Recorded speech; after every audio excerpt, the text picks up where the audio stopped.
주소서. 길이 멀고 어두워서 나의 발이 상하여도 주를 항상 따라가니 나의 맘이 심히 즐겁네.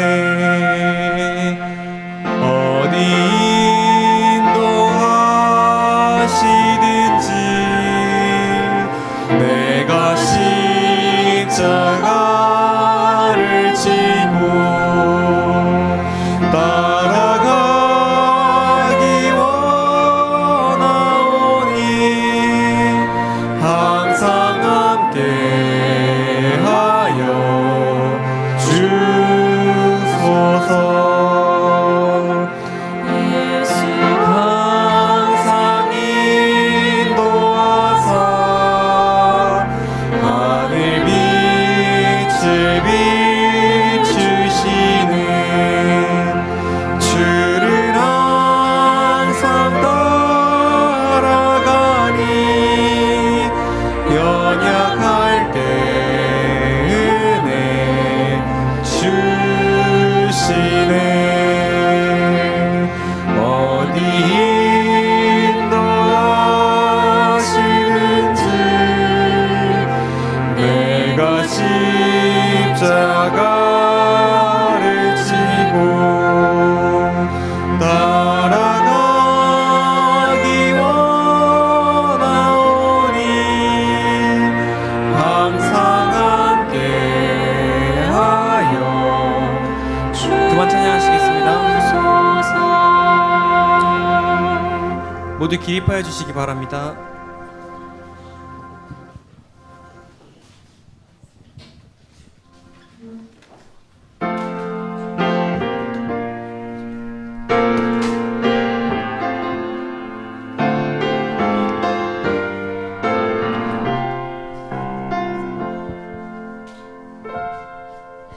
나는 하나님을 예배하는 예배자입니다. 내가 서 있는 곳 어디서나 하나님을 예배합니다. 내 영혼 거룩한 은혜를 향하여 내 마음 완전한 하나님 향하여 이곳에서 바로 이 시간 하나님을 예배합니다. 내 영혼 거룩한 은혜를 향하여 내 마음 완전한 하나님 향하여 이곳에서 바로 이 시간 하나님을 예배합니다.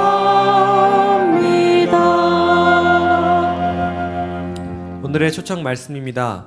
만일 우리가 우리 죄를 자백하면 그는 미쁘시고 의로우사 우리 죄를 사하시며 우리를 모든 불의에서 깨끗하게 하실 것이요. 여러분들 하나님의 거룩한 예배로 초청합니다.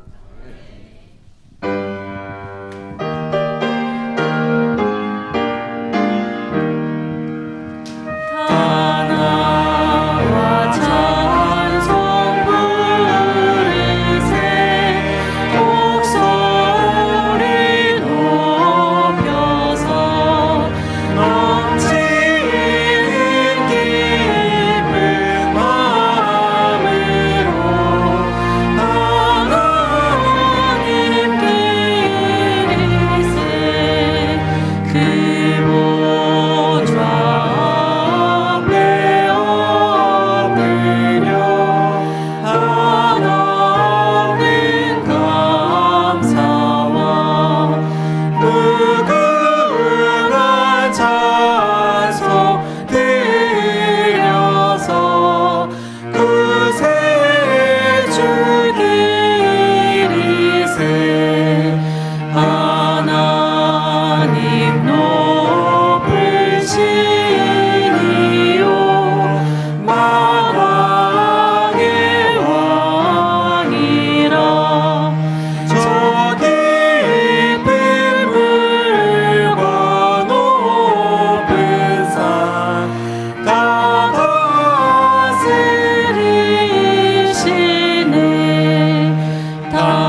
살아계신 감사하신 아버지 하나님,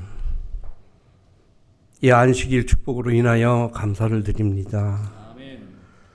우리가 세상 참 살아갈 때 주께서 보호하시고 돌보시오며 또 우리의 삶을 주장하여 주심으로 인하여 또한 감사를 드립니다. 아버지 하나님, 우리의 삶이 참 주님을 닮아가는 하루하루의 삶으로 변화시켜 주시고 늘 믿음 안에서 참 승리의 맛을 볼 수 있도록 주님 도와주시옵소서. 이 험한 세상에 우리가 누구를 의지하고 무엇을 믿어야 하나를 확실한 생각을 정립하고 주님 안에서만 평안을 얻을 수 있도록 축복하여 주시옵소서.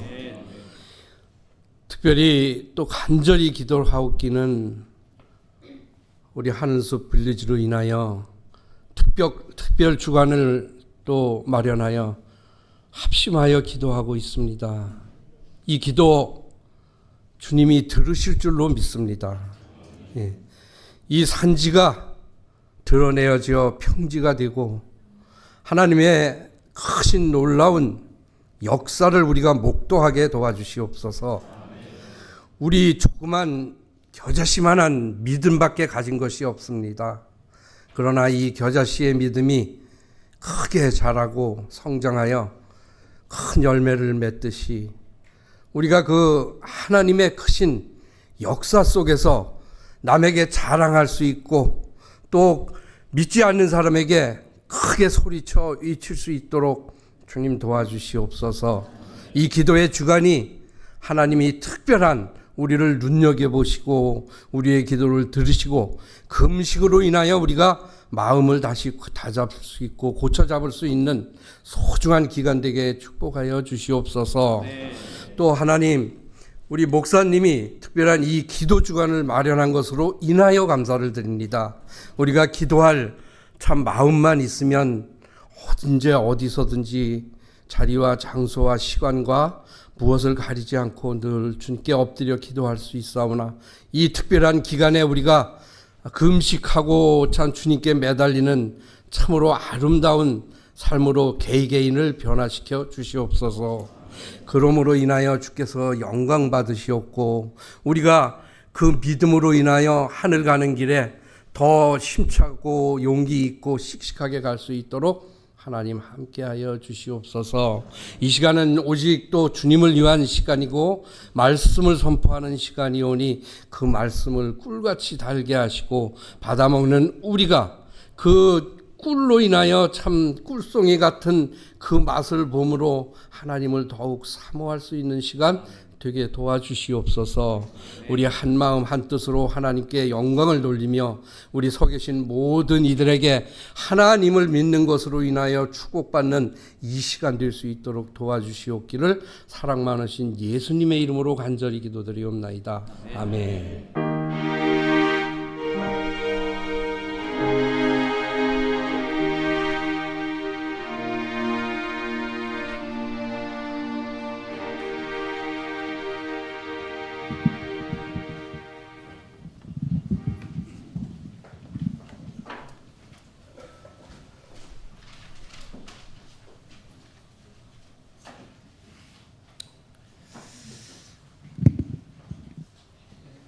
제가 이거 누군가 널 위해서 제목을 저희가 가사를 조금 바꿔봤습니다. 함께 생각을 하시면서 한번 들어주시기 바랍니다.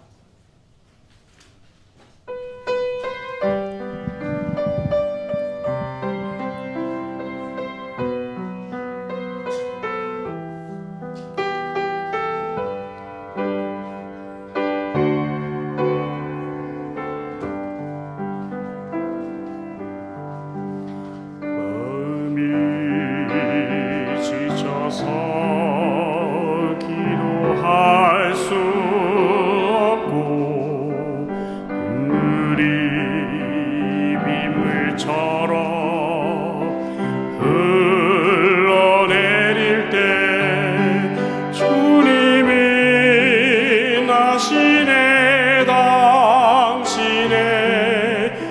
약함을 사랑으로 돌봐주시네.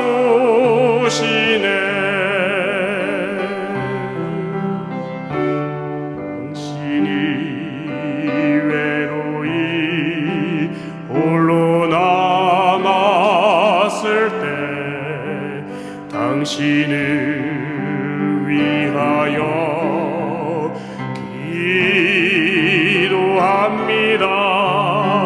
주님은 아시네. 당신의 마음을 주를 향한 사랑이 있음을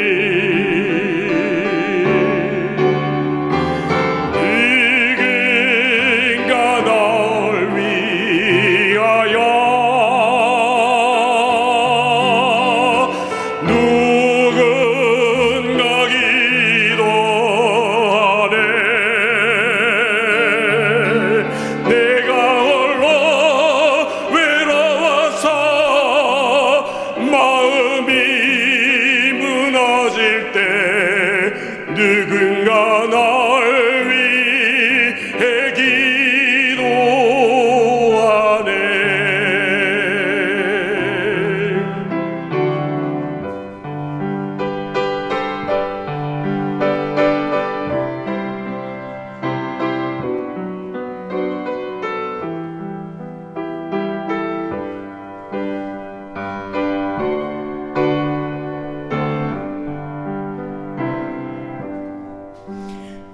우리가 40일 기도 주간 안에 간절히 두 손 모아 기도를 할 때 주님은 아시네. 우리의 간구와 주를 향한 열정이 있음을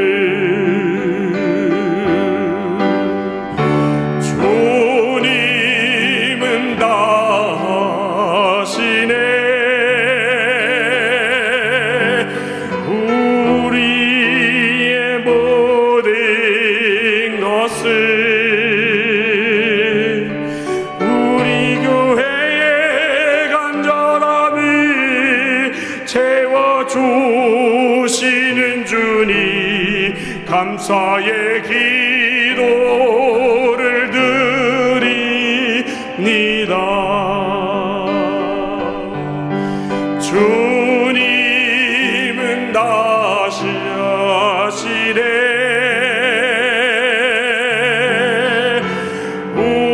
우리의 모든 것을 우리 교회의 간절함을 채우시는 주님을 감사의 기도를 드립니다. 감사의 기도를 드립니다.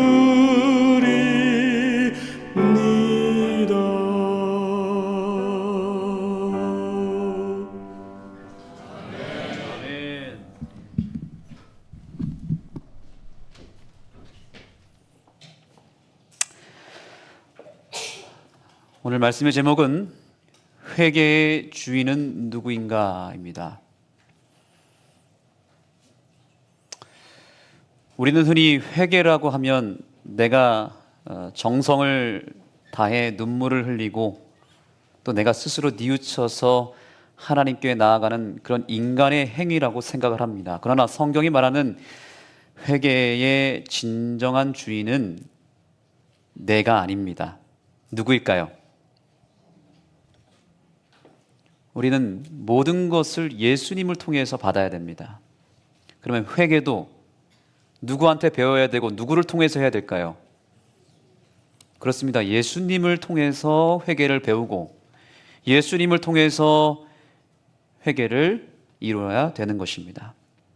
그것을 알려주는 매우 소중한 말씀이 누가복음 15장의 말씀입니다. 여기에는 세 가지 비유가 나타납니다. 동일하게 뭔가를 잃어버렸고 그 잃어버린 것을 다시 되찾고 그것이 다시 원래 자리로 돌아오는 과정이 이 누가복음 15장에 기록된 세 가지 비유입니다.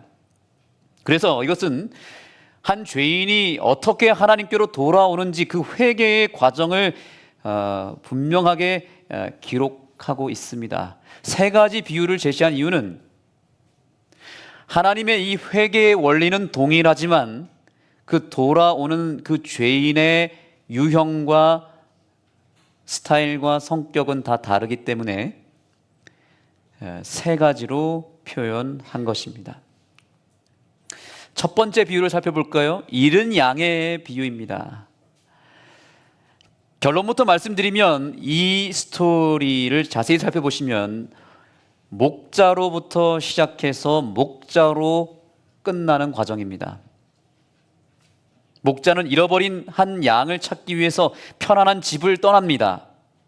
그리고 그 양이 있는 길을 헤매고 험한 곳에서 갇혀 있는 그 양의 자리까지 찾아옵니다.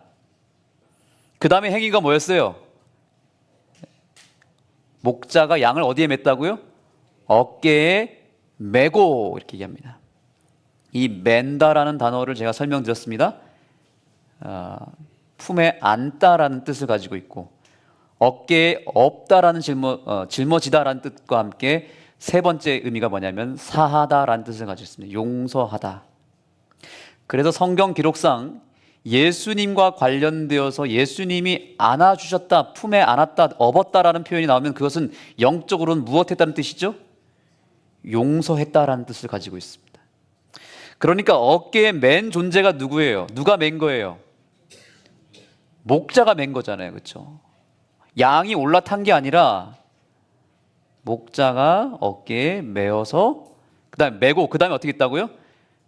기뻐하며 돌아왔다라고 말하고 있습니다. 돌아오는 행위는 뭘 의미하죠? 이것을 두 자로 줄이면 그게 바로 회개입니다. 그런데 지금 이 양이 어디에 메어 있어요? 목자의 어깨에 메어 있는 것입니다. 여러분 기억하시기 바랍니다. 회개라고 하는 것은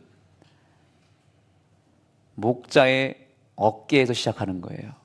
예수님이 목자로서 나를 용서의 품으로 안아주시고 그분이 업어서 나를 아버지의 집으로 돌아오게 해주시는 거예요. 그 발걸음은 누구의 발걸음이에요? 목자의 발걸음입니다. 그러면 다시 말씀드립니다. 회개는 누가 하는 거죠?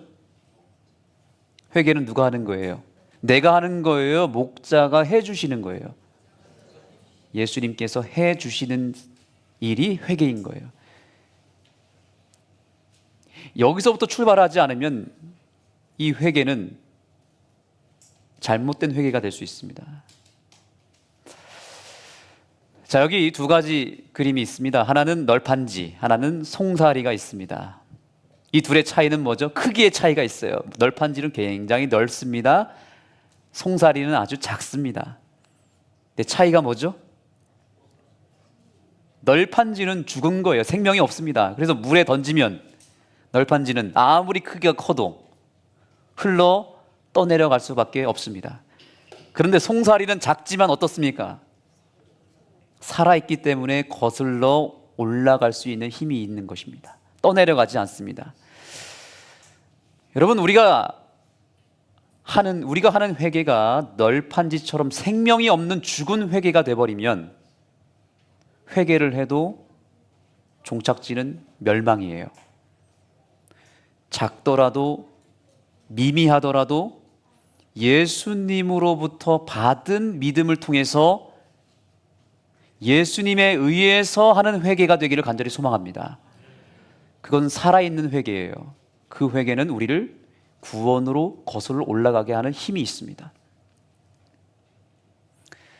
내가 하는 것은 다 죽은 거라고 생각하시면 돼요. 내가 내려가는 것은 그것은 죄고 그것은 실수고 그것은 실패입니다. 그러나 주님께서 나를 내려가게 해주시면 그것은 겸손이고 그것은 섭리가 되고 그것은 놀라운 축복의 계기가 될 수 있습니다. 내가 올라가는 것은 그것은 교만입니다. 그러나 주님께서 나를 높여주시면 그것은 영광이 되는 것이고 주님의 뜻을 이루게 되는 것입니다. 내 믿음은 의미가 없습니다. 내가 믿는 것은 아무런 소용이 없습니다. 누구의 믿음을 받아야 되죠? 예수의 믿음을 받아서 그 믿음으로 살아야만 내가 살 수 있습니다. 회개라고 하는 것도 마찬가지입니다. 내가 하는 회개는 의미가 없다니까요. 죽은 회개라니까요. 그것은 회개하는 척하는 것이고 그 회개는 죄책감에 의한 회개일 것이고 그저 하나님께 벌받는 것이 두려워서 하는 회개일 것입니다. 그런 회개는 죽은 회개요. 나를 구원해 주지 못합니다. 회개도 누구를 통해서 해야 됩니까? 예수님의 어깨 위에서 해야 되는 것입니다. 그분이 해 주셔야만 회개도 가능하다라는 사실입니다. 저와 여러분의 회개가 죽은 회개가 아니라 살아있는 회개가 되기를 간절히 소망합니다. 그래서 회개라고 하는 것은 인간의 뉘우침이 아니라 하나님의 찾아오심을 통해서 시작되는 것이고 하나님이 용서의 어깨 위에 나를 올려주셔야만 가능한 것이고 그 용서의 품에서 나를 안고 업어서 아버지의 집으로 데려오는 과정이 바로 회개라고 하는 사실을 결코 잊지 않게 되기를 간절히 소망합니다. 그래서 우리의 회개는 뭐 화려하고 거창한 회개가 될 필요가 없습니다. 눈물을 흘리고 콧물을 흘리고 그렇게 회개 기도를 오래 한다 한들 그것이 내 힘으로 하는 회개라면 죄책감에 의한 회개라면 그 회개는 아무런 소용이 없습니다. 그러므로 사랑하는 성도 여러분, 목자이신 예수 그리스도께서 저와 여러분의 삶에 찾아오시고 내 인생을 터치하실 때까지 잠잠히 기다리게 되기를 간절히 소망합니다. 회개의 시작은 거기서 시작되는 거예요. 여러분, 이 스토리에서 어린 양이 할 수 있는 게 뭐가 있죠? 지금 사자가 위협하고 있습니다. 가시덤불에 갇혀 있습니다. 낭떠러지에 떨어질 듯 말 듯 위험한 상황 속에 있습니다. 그 상황에서 어린 양이 어떻게 돌아올 수 있습니까? 어린 양이 할 수 있는 것은 부르짖는 것밖에 없습니다. 매하면서 목자가 들을 수 있도록 부르짖는 것밖에 없습니다. 여러분, 우리가 할 수 있는 회개라고 하는 것은 부르짖는 것밖에 없습니다. 하나님, 저를 좀 살려주십시오. 하나님, 저는 아무것도 할 수 없습니다. 주님께서 저를 만나주지 않으면, 주님이 건져주지 않으면 나는 아무것도 할 수 없습니다. 그렇게 울부짖고 주님을 향하여 그분의 이름을 부르며 애타게 부를 때에 주님은 그때 우리를 찾아와 주시는 것입니다.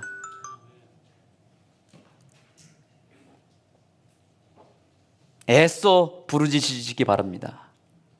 이 처절한 우리의 기도를 주님께서 들어주실 것입니다. 자, 두 번째 비유도 볼까요? 잃은 동전, 잃은 드라크마의 비유입니다.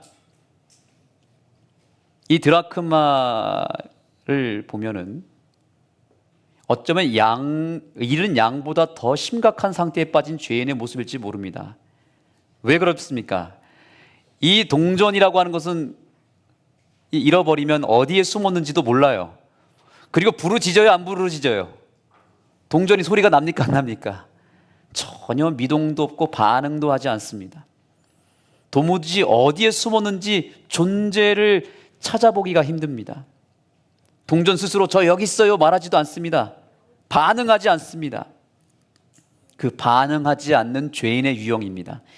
여러분, 세상에 반응 없는 사람들이 얼마나 많습니까? 종교에 관심조차도 없는 죄인들이 얼마나 많습니까? 하나님에 대해서, 성경 말씀에 대해서 조금도 관심도 없고 거기에 미동도 하지 않는 죄인들이 얼마나 많습니까? 그러나 여러분, 중요한 것은 그렇게 전혀 반응도 하지 않는 죄인도 하나님은 포기하지 않는다는 사실입니다. 찾을 때까지 구석구석 부지런히 찾아 나서는 이 주인의 모습이 바로 우리 주님의 모습이에요. 동전을 언제까지요? 찾을 때까지. 쓸며 구석구석 부지런히 찾아 헤맵니다. 여기저기를 등불을 켜고 찾는다고 그럽니다. 우리는 이 주인의 모습에서 죄인을 향한 우리 주님의 애타는 심정을 발견해야 됩니다. 아무런 미동도 아무런 반응도 하지 못하는 영적으로 죽어있는 죄인을 끝까지 찾아 헤매시는 그 예수님 때문에 하나님은 그 영혼을 반드시 회개케 해 주실 것입니다. 자, 이 비유에서도 구원의 원리는 동일합니다. 주인이 먼저 찾아가서 주인이 그 동전을 발견한 다음에 어떻게 합니까? 주인이 꺼냅니다. 주인의 손에 들어옵니다. 이것은 용서의 과정이죠. 아까 품에 안다, 끌어안다가 용서라고 그랬죠. 그 다음에 그 동전을 원래의 자리로 가져다 옮겨 놓는 것도 누가 하는 거예요? 동전이 굴러갑니까 스스로? 아니죠. 주인의 손에 의해서 옮겨지는 거죠. 이것은 회개라 그랬죠. 여기서도 회개는 100% 주님이 다 해주시는 역사인 것입니다. 주인이 찾았고 주인이 품었고 주인이 원래 자리로 돌아오게 했다. 주인이 모든 것을 했지 동전이 한 일이 있습니까? 없습니까? 심지어 이 동전은 부르짖지도 않았어요. 여러분, 회개는 이렇게 처음부터 끝까지 다 주님이 해 주셔야만 가능한 기적임을 잊지 않게 되기를 소망합니다. 심지어 내 부르짖음도 아무리 그 부르짖음이 커도 주님이 나를 발견하지 않으면 소용이 없습니다. 여러분, 이 동전을 보십시오. 한 게 뭐가 있습니까? 아무것도 없습니다.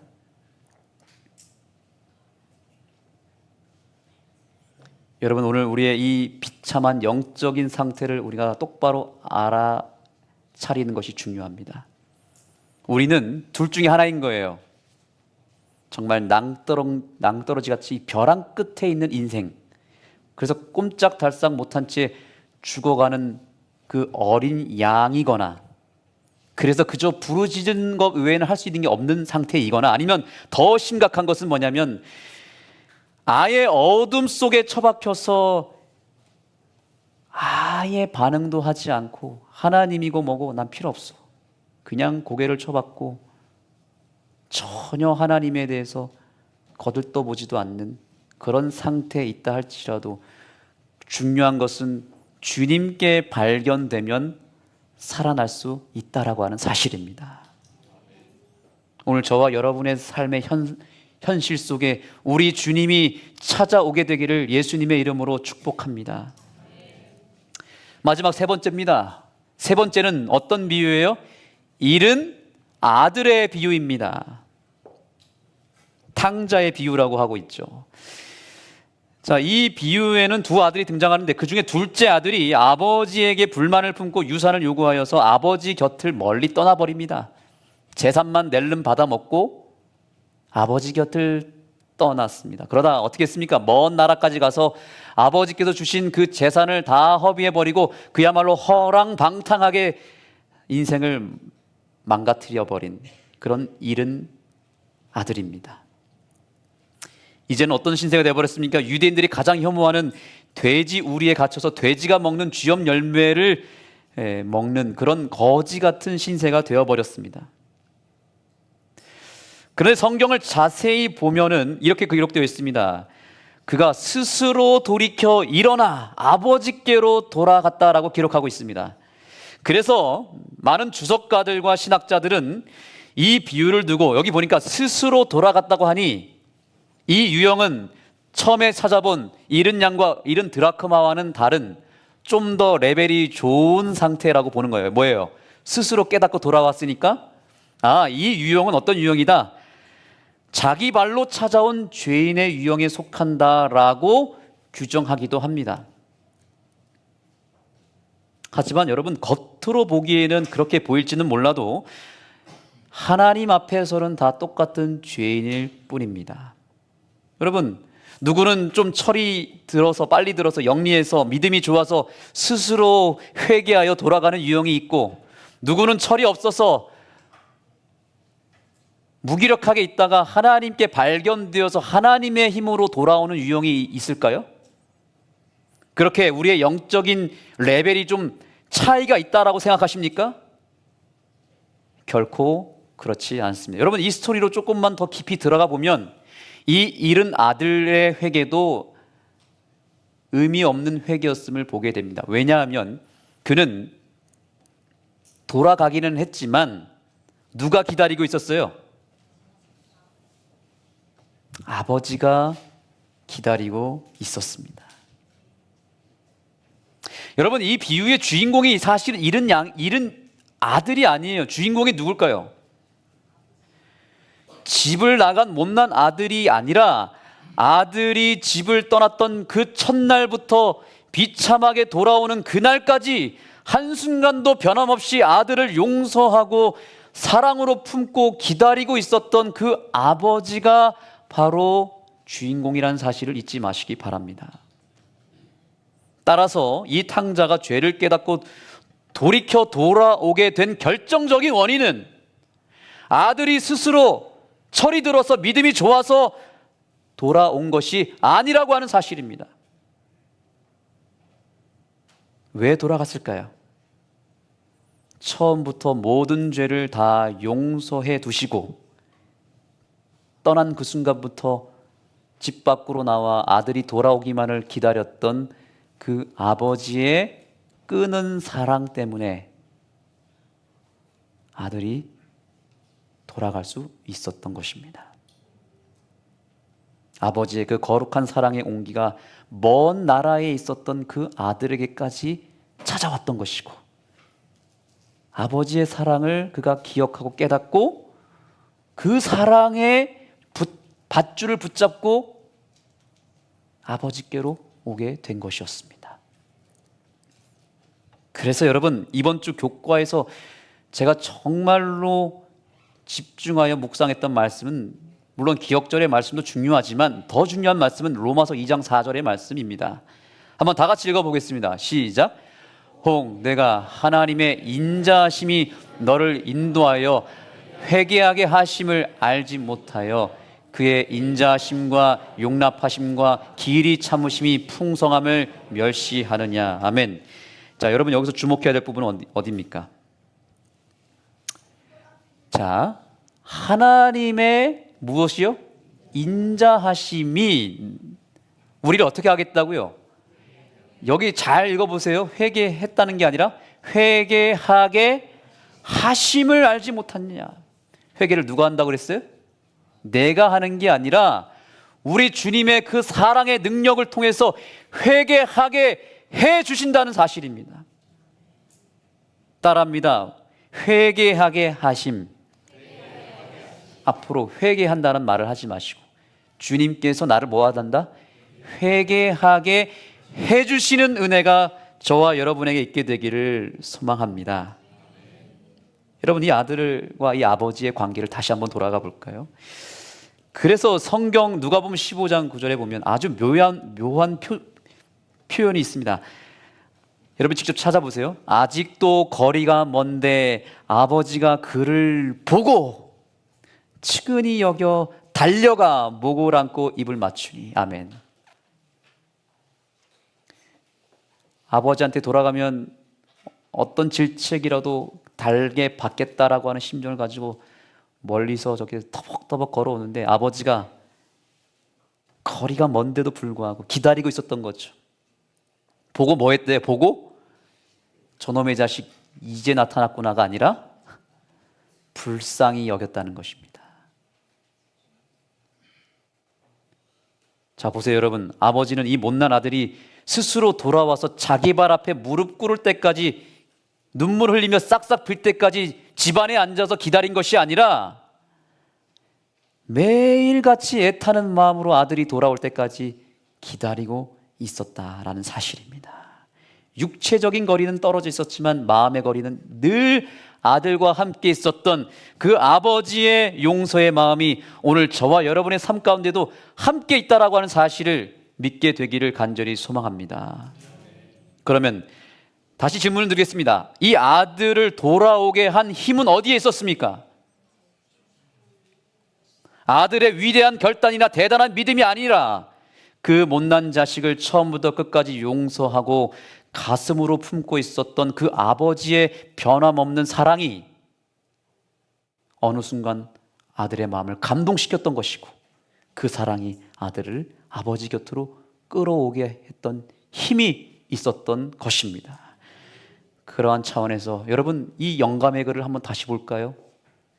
실물교훈 202페이지에서 보면 놀랍게도 이 장면을 이렇게 주석하고 있습니다. 자, 보세요. 당자는 비록 가련한 처지에 있었으나 자기 아버지의 사랑을 확신하고 소망을 갖게 된다. 다 같이 그 다음 읽겠습니다. 그를, 시작. 그를 집으로 이끌리게 한 것은 곧 아버지의 사랑이었다. 아멘. 무엇이었다고요? 아버지의 사랑이 그를 집으로 이끌어오게 했다. 이와 같이 죄인으로 하여금 하나님께로 돌아오도록 강권하는 것은 하나님이 그들을 사랑하신다는 보증이다. 하나님의 사랑으로부터 오는 은혜와 긍휼은 금쇠사슬이 되어 위기에 처해 있는 모든 영혼의 주위를 둘러싸고 있다. 아멘. 여러분 기억하시기 바랍니다.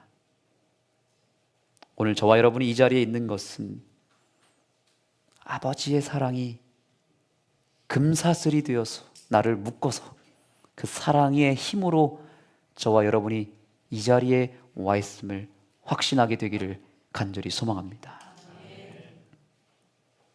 금사슬이 있다는 거예요. 여러분 눈에 보이지는 않지만 우리 주님께서는 용서의 사랑으로 이미 우리를 용서하고 구원하여 묶어서 우리를 끊임없이 끌어당기고 있는 것입니다. 여러분 마음에 회개해야겠다는 마음이 생겼다면, 내가 아버지께로 돌아가야겠다라고 하는 마음이 생겼다면 그것은 그 금사슬의 힘인 것입니다. 내 믿음의 힘이 아니라 주님의 사랑의 힘인 것입니다.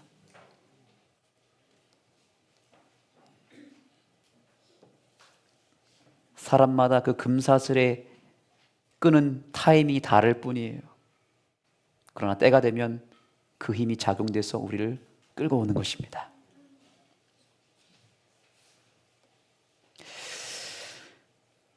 여러분,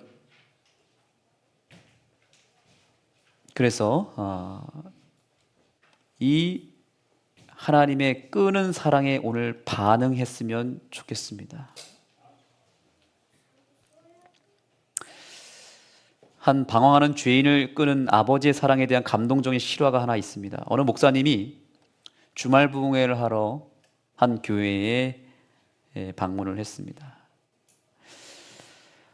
성경의 은혜 가운데 집회를 잘 마치고 이제 마지막 안식일에 대예배를 드리게 되었는데, 그날만큼은 오늘처럼 이렇게 아이들, 청년들, 학생들 할 것 없이 본당을 가득 채웠던 날이었습니다. 그런데 설교를 하는 동안에 눈에 유독 자꾸만 들어오는 한 청년이 있었다고 합니다. 그 청년은 머리를 아주 노랗게 염색을 하고, 그 다음에 바지는 무릎이 다 찢어진 청바지를 입은 채 예배당 맨 뒤편에 모자를 푹 눌러 쓰고 삐딱하게 앉아 있는 거예요. 이렇게 삐딱하게 앉아 있는 청년이 보였습니다. 헤어스타일이나 복장을 물론이오거니와 그 예배를 드리는 태도를 봤을 때, 어떻게 이 재림교회에 저런 청년이 다닐까 할 정도로 굉장히 그 청년의 그 이질감이 느껴지는 그 태도를 보면서 목사님이 도대체 저 청년은 도대체 누구야? 이런 생각이 들었다고 합니다.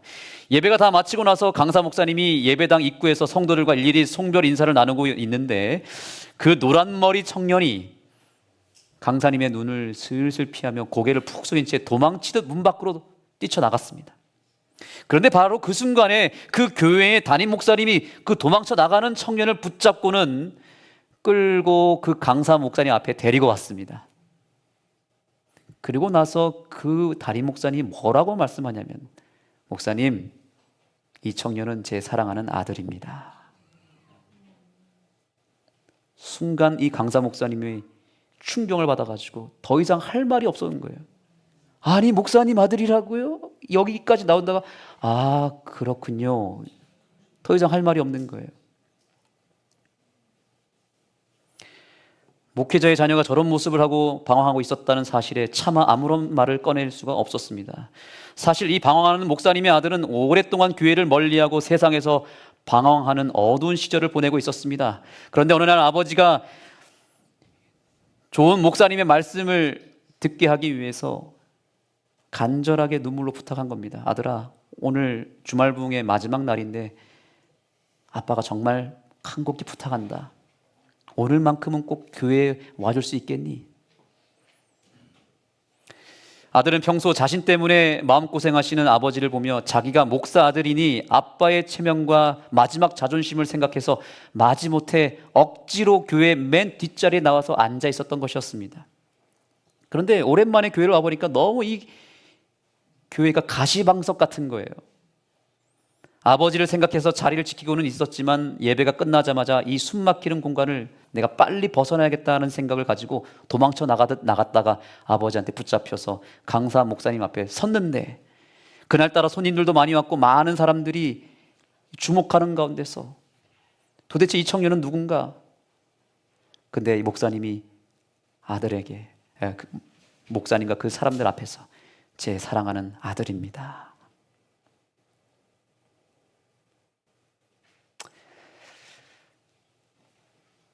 아버지를 민망하게 만들까봐, 아버지는 나를 창피하게 생각할 것이라 생각해서 뛰쳐나갔지만 아버지는 오히려 자기를 붙잡아 준 것이죠. 분명히 아버지는 나를 부끄럽게 생각할 것이라고 생각해서 애써 외면할 줄 알았는데 그런 나를 붙잡고서는 아들이라고 소개를 해주는 그 순간 놀라운 반전이 일어난 것입니다. 아버지는 도망치듯 나가는 죄인 같은 아들의 손을 붙잡고 도리어 당당하게 세상 같이 함께한 모든 사람들 앞에서 이 아이가 바로 내가 가장 사랑하고 내가 아끼고 자랑스러워하는 아들입니다 라고 고백해버린 그 순간 온몸의 피가 거꾸로 솟는 듯한 거대한 충격과 감동을 이 아들이 받은 것입니다. 그날 그는 집에 돌아와서 방에 들어가서 이불을 둘러싸고 펑펑 울었다고 합니다. 자기는 그저 아버지의 인생의 가장 아픈 손가락이자 지워버리고 싶은 부끄러운 점인 줄만 알았고, 그래서 내가 교회 가는 것이 아버지에게 부끄럽고 수치스러운 일이라 생각해서 교회도 가지 않았는데 그런 초라하고 불량한 모습 그대로 교회에 왔더니 아버지가 나를 사랑의 품으로 품어주고 자랑스러운 아들로 여전히 생각하고 계셨다는 사실을 알게 된 순간 마음이 찡한 것입니다. 그 아들은 그 순간부터 회개하기 시작했습니다. 그래, 나는 목사의 아들이기 이전에 사랑하는 한 아버지의 아들이구나. 그래서 그의 과거를 완전히 청산하고 신앙을 회복시키고 그가 놀랍게도 신학과에 진학을 해서 지금은 사람을 살리는 목회자가 되셨다는 그런 간증의 이야기를 들은 적이 있습니다.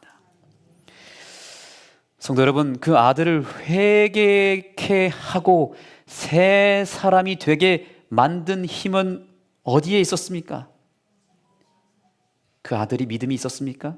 아니요. 여전히 부족한 상태로, 여전히 방황하는 마음으로, 그런 모습으로 교회 뒷자리에 앉아 있었다가 도망치듯 나갔지만 그 아버지의 변함없는 끄는 사랑 때문에, 그 사랑을 아는 순간부터 그 아들이 회개했던 것입니다. 놀랍지 않습니까? 여러분이 이번 주에 공부한 교과에 이 구절이 눈에 확 들어왔습니다. 한번 다 같이 읽어볼까요? 시작. 하나님의 선하심과 인자하심이 우리를 회개로 이끈다. 아멘. 무엇이 회개를 이끈다고요? 하나님의 선하심과 아까 인자하심 우리 배웠죠. 근데 이 인자하심이라고 하는 단어가 히브리어 헤세드라고 하는 단어인데 어떤 뜻인가? 상대방의 자격이나 외모를 보지 않고 아무런 이유와 조건을 묻지 않고 무조건적으로 사랑하고 용서해 주시는 사랑을 이 인자한 사랑이라고 표현합니다. 그 사랑을 만날 때에만 우리로 하여금 무엇하게 해준다는 거예요? 우리를 회개로 이끌고 회개하도록 만들어주는 것은 그 아버지의 변함없는 사랑이라는 것이죠. 설령 내가 아무런 자격을 갖지 못했다 할지라도, 아니 오히려 하나님 곁을 멀리 떠났다 할지라도 하나님의 사랑은 조금도 변함이 없고 나의 회개 유무와 상관없이 하나님은 이미 처음부터 나를 용서하고 기다리고 있다는 사실을 기억할 때 오늘 주님 품으로 기꺼이 믿음으로 들어가게 되기를 예수님의 이름으로 축복합니다. 그러므로 여러분, 인간의 힘으로는 사람이 결코 변화될 수 없음을 인정하게 되기를 소망합니다. 우리의 자녀들이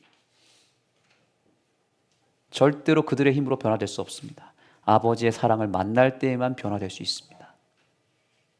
진정한 회개는 결국 처음부터 끝까지 매 순간마다 주님과 내가 연결되는 거예요. 주님 품으로 거하는 것입니다. 이것이 용서의 힘이요 회개의 힘임을 잊지 않게 되기를 간절히 소망합니다.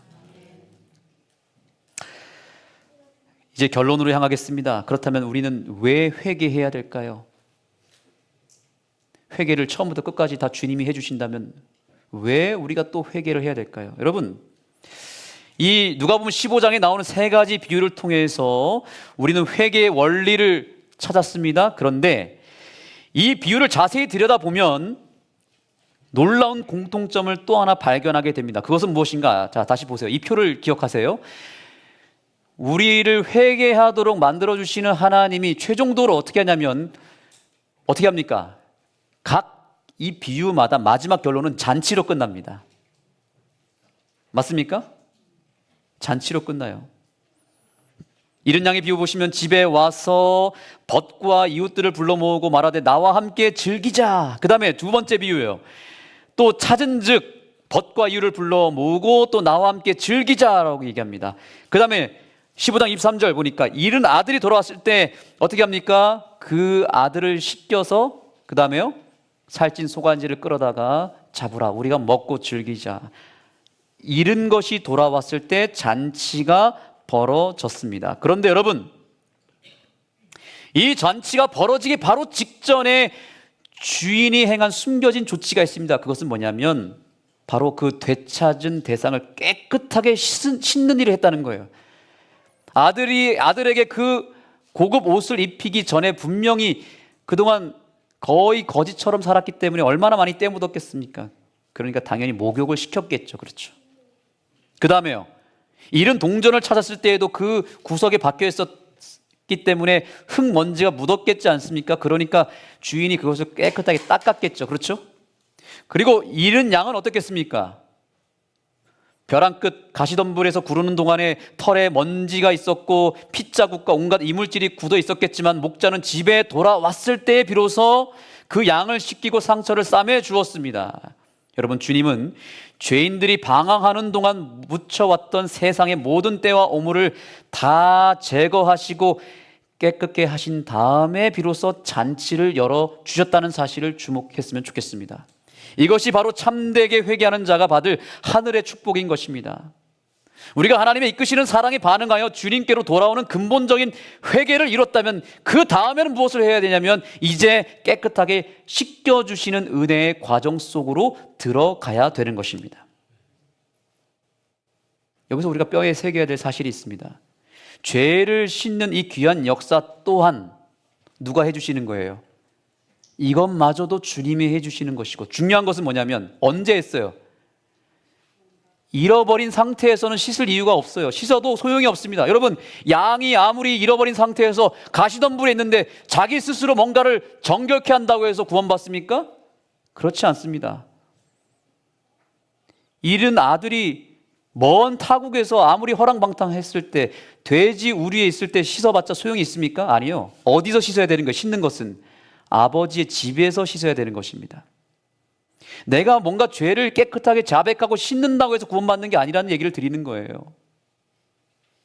구원은 오직 주님께서 나를 구해 주시고 끌어와 주셨을 때만 의미가 있고, 씻는 것도 주님의 집에 돌아왔을 때 구원받은 다음에 씻는 것이 더 맞는 이야기인 것입니다.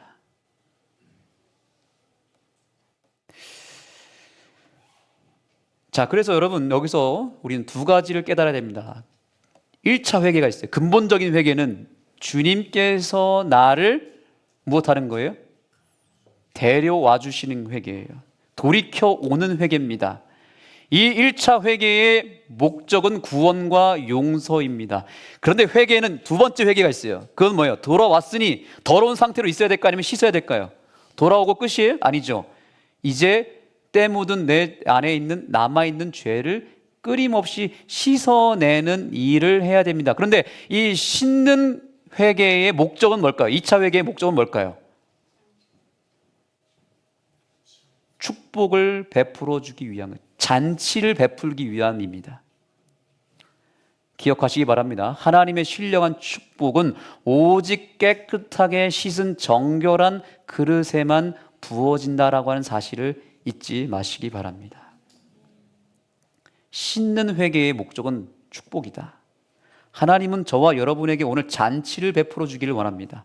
건강이라고 하는 음식, 성공이라고 하는 음식, 내 자녀가 잘 되는 축복, 내 기도의 응답, 여러분이 오늘 가지고 있는 여러 기도의 소원들이 있을 것입니다. 하나님은 그런 모든 축복을 여러분들에게 제공하기를 원하십니다. 하나님께서 만드신 음식은 이미 예비가 되었습니다. 그러면 우리는 이제 무엇을 해야 되냐면 씻어야 됩니다. 우리 어머니가 맛있는 음식을 하고 자녀들이 바깥에서 놀고 들어왔을 때 가장 먼저 하는 말이 뭐예요? 손 씻고 와라. 왜요? 음식은 다 준비가 되는데 더러운 손으로 먹으면 찝찝하잖아요. 그렇죠? 제가 초등학교 4학년 때 밖에서 놀다 들어왔는데 우리 어머니께서 미숫가루를 타주셨습니다. 얼음 동동 띄워놓고 꿀도 타주시고 미숫가루 맛있게 이렇게 타가지고 먹으라고 주셨어요. 맛있게 벌컥벌컥 먹는데 입에 뭐가 자꾸 덩어리가 걸리는 겁니다. 그래서 뭐 미숫가루 뭉쳤나 보다 싶어가지고 이거를 잘근잘근 씹었습니다. 그리고 꿀꺽 삼켰습니다. 그런데 이 이빨 사이에 뭐가 껴있는 것 같아가지고 이걸 딱 떼보니까 이게 뭐였냐면 파리의 날개더라고요. 그럼 제가 뭘 먹은 거죠? 파리를 씹어 먹었습니다. 너무 좋아하시는데요? 파리를 먹었다니까요? 안타까워 하셔야 되는데 왜 이렇게 웃으시나요? 단백질입니까? 그래서 제가 엄마한테 막 엄마 왜 여기다 파리를 집어넣냐고 할 때 엄마도 모르셨대요. 막 껄껄껄 웃으시더라고요. 근데 먹고 나니까 맛있게 먹었는데 이 파리를 먹었다고 생각하니까 갑자기 막 울렁거리면서 굉장히 찝찝하더라고요. 그때 깨달았습니다. 아, 음식은 깨끗한 그릇에 담아야 되고 이물질이 있으면 돼야 안 돼요? 없어야 된다는 것을 알았습니다. 하나님께서 저와 여러분에게 신령한 거룩한 음식을 성령을 부어주시기를 원하시고 놀라운 축복을 베풀어 주기를 원하시는데 우리가 씻지 않고 있으면 하나님은 주고 싶은 그 축복을 줄 수 없다라고 하는 사실을 잊지 않게 되기를 소망합니다. 왜냐하면 우리가 씻지 않고 하나님의 축복을 받으면, 즉 회개하지 않고 하나님의 복을 받으면 그것은 하나님 앞에 찝찝한 것입니다. 하나님 마음이 안타까운 것입니다. 자, 우리 옆 사람에게 이제 좀 씻으십시다. 좀 씻으세요. 인사하겠습니다. 시작.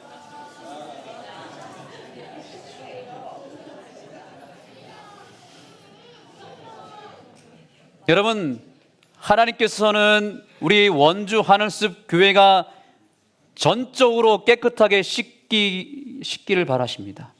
왜냐하면 주님은 이 교회를, 이 공동체를 구원하셨고 이제 헌당이라고 하는 놀라운 축복을 주시기를 원하시는데 주기 전에 무엇 하기를 원하시는 거예요? 씻기를 바라시는 것입니다. 여러분, 1차 회개로 끝나시면 안 됩니다. 1차 회개로 끝나는 것은 구원받는 걸로 끝나지만 두 번째 2차 회개는 뭐예요? 복 받기 위해서 해야 되는 거예요. 2차 회개까지 안 가면 받을 복도 못 받는 거예요. 주님은 너 씻고 오면 내가 씻고 오면 줄 거야. 그래서 여러분 40일 기도회를 시작한 것입니다. 40일 기도회란 뭐예요? 우리가 하나님의 놀라운 축복을, 이제 예비된 축복을 받아야 되는데 먼저 손을 씻어야 되는 거예요. 이제 남는 것은 씻는 일만 남았습니다. 저는 참 짧은 목회 세월 동안에 축복인지 짐인지는 모르겠지만 교회 건축을, 지금 3번째 교회인데 첫 번째 교회도 부목사로 있을 때에도 그 교회, 영동교회를 건축하는 역사를 보게 되었고, 첫 담임 목회지를 여기 사진에 보시지만 아는 교회라고 하는 교회에서 목회를 했는데 거기서도 건축의 기회를 얻었습니다. 지금 생각해 보면 이건 놀라운 기적이라고 생각합니다. 왜냐하면 그 작고 연약한 시골교회 성도들이 약 30명밖에 되지 않는 교회가, 무모한다고 하면 무모할 수 있지만 어떤 꿈을 꿨냐면 강원도에서 가장 아름다운 교회를 우린 짓는다. 이게 슬로건이었습니다. 근데 이 놀라운 축복을 받으려면 무엇 해야 된다고요? 씻어야 되는 것입니다.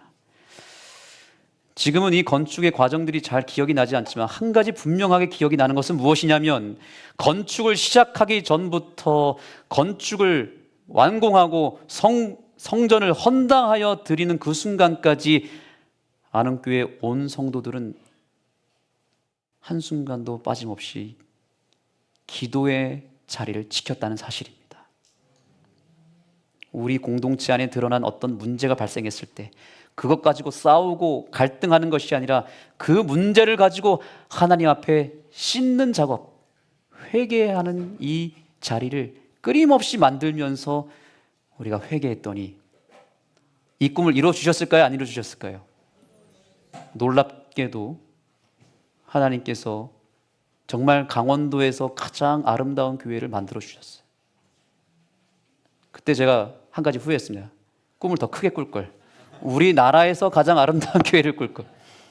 저는 그 꿈을 하늘숲교회에서 꾸고 싶습니다. 여러분, 우리에게도 꿈이 있습니다. 그냥 단순히 저기 땅을 매매하고 끝나는 것이 아니라 우리 손장로님을 통해서 참 어떻게 보면 말도 안 되는 비전을 우리에게 허락해 주셨습니다. 여러분, 이 사진을 보십시오. 저게 여러분 될 것 같아요? 안 될 것 같아요? 아멘. 우리에게는 더 높은 꿈이 있습니다. 400평의 부지에 주차장을 짓고 운동할 수 있는 체육시설을 짓고 그 마지막 위에 80평짜리 선교 비전 센터를 짓는 꿈을 가지고 있습니다. 저는 이 사역을 통해서, 이 비전을 통해서 대한민국에서 가장 아름다운 교회가 세워지는 놀라운 영광을 보기를 원합니다. 근데 이 놀라운 음식을 받으려면 무엇 해야 된다고요? 40일 동안만큼이라도 우리가 씻는 일을 하자. 공동체에게 주기를 원하시는 축복은 공동체가 씻을 때에, 공동체가 집단적으로 회개할 때에 하나님은 복을 주십니다. 내 가정이 복을 받으려면 가정이 회개해야 가정이 복을 받습니다. 내 개인이 복을 받으려면 그 개인에게 해당하는 복은 그 개인이 진정으로 회개하고 씻을 때에 하나님이 복을 주십니다. 이 사실을 결코 간과하지 않게 되기를 소망합니다. 이 산지를 내게 주소서. 갈렙이라고 하는 인물이 하나님 앞에 정결한 자세로 회개하는 심정으로 자기의 몸과 마음을 깨끗하게 씻은 다음에 요청한 게 뭐예요? 이 산지를 내게 주소서. 이 산지를 내게 주소서. 받았습니까? 못 받았습니까? 받았습니다. 하늘숲 교회가 이제 씻을 수 있는 기회를 얻었습니다. 여러분, 이 회개의 놀라운 축복 속으로 여러분을 초청합니다. 저는 확신이 있습니다. 우리 공동체가 단 한 명도 빠짐없이 어린 아이에서부터 노년에 이르기까지 우리가 공동체적으로, 집단적으로 회개할 때 이 교회는 성령을 받게 되어 있습니다. 그리고 저 뒤에 있는 저 산지를, 이 산지를 우리는 받을 수 있습니다. 여러분, 이 놀라운 역사의 순간 속에 여러분 함께 동참해 주시지 않겠습니까? 내일 일요일 새벽 기도는 그 첫 시작이 될 것입니다. 여러분, 일요일 새벽 기도를 사수하시기 바랍니다. 내일 여기 자리에 있는 모든 분들이 다 나올 것이라고 저는 믿음으로 확신합니다. 제 믿음이 굉장히 크죠. 내일 아침 여러분 다 나오시기 바랍니다. 우리 하나님 앞에 정말 무릎 꿇고 진심으로 회개해 보지 않겠습니까? 함께 우리가 씻음 받고 그 깨끗하게 비워진 그릇 속에 하나님이 주시는 놀라운 축복을 받는, 그래서 이 하늘숲 교회가 이 대한민국 땅에서 가장 아름다운 교회, 부흥하는 교회, 그리고 그 부흥의 대열 속에 있는 여러분이 또한 놀라운 축복을 받는 귀한 역사가 있게 되기를 간절히 소망합니다. 우리 찬양을 함께 들으면서 우리의 믿음을 그 찬양 위에 올려놓기를 소망합니다.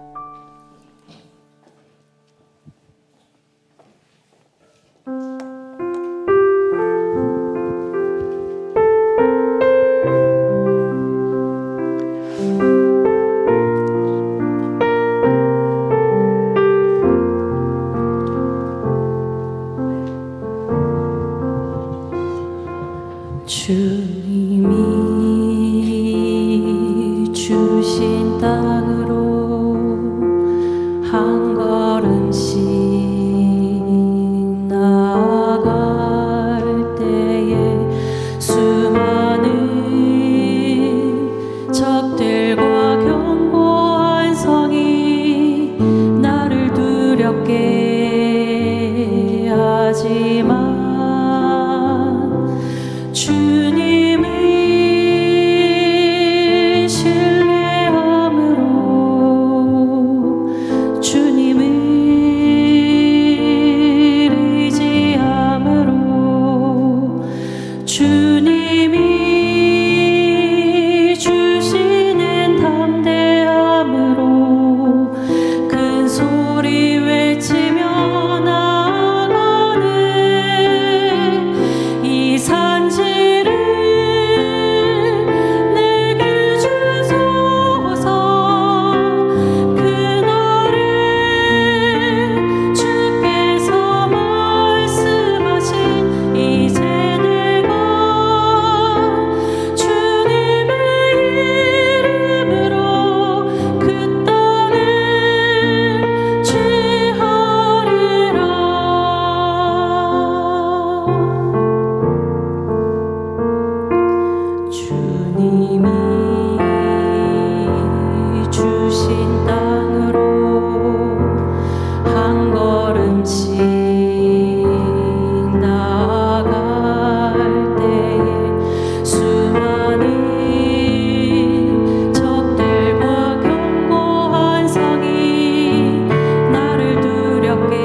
오늘 여러분이 받으신 이 하늘숲 새 노래 어떻습니까? 우리의 마음이 뜨거워지지 않습니까? 40일 동안 우리가 함께 부르게 될 주제가, 아니 어쩌면 올 한 해 우리가 끊임없이 부르게 될 주제가입니다. 이 찬양을 여러분 마음에 새기시고 이 산지를 내게 주소서 있는 그곳에서 항상 외치게 되기를 소망합니다. 이제 함께 일어나셔서 우리 하늘숲교회의 주제가 이 산지를 내게 주소서 믿음으로 찬양하겠습니다.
하나님, 오늘 우리를 다시 주님의 품으로 돌아오게 해주신 은혜도 주님께서 해주신 것임을 믿습니다. 또 우리를 깨끗하게 씻겨주시는 분도 주님이심을 믿습니다. 그저 우리는 주님께서 이끌어 주실 때 따라가기만 하는 그런 연약한 죄인임을 고백합니다. 그러나 우리를 끝까지 포기하지 않으셔서 오늘 우리를 이 자리까지 인도해 주셨사오니 주님, 저희를 다시 한번 새롭게 세워주시고 새로운 인생을 허락하여 주옵소서. 우리를 회개케 해주시는 주님의 은혜가 매 순간 필요합니다. 깨끗하게 해주셔서 깨끗하게 비워진 우리 개인의 삶 속에 주님께서 예비하신 놀라운 축복을 허락하여 주옵소서. 이 교회에 주님께서 헌당의 축복을 주고 싶으신 주님의 그 심정을 우리가 알게 하여 주시고, 그렇기 때문에 우리로 하여금 회개하라고 말씀해 주셨사오니 그 말씀에 순종하여 회개하겠습니다. 주님, 저희를 깨끗게 하여 주시고 주님의 신령한 복을 가득 채워 주옵소서. 이 산지를 우리에게 허락하여 주옵소서. 예수님의 이름으로 간절히 축복하며 기도드립니다.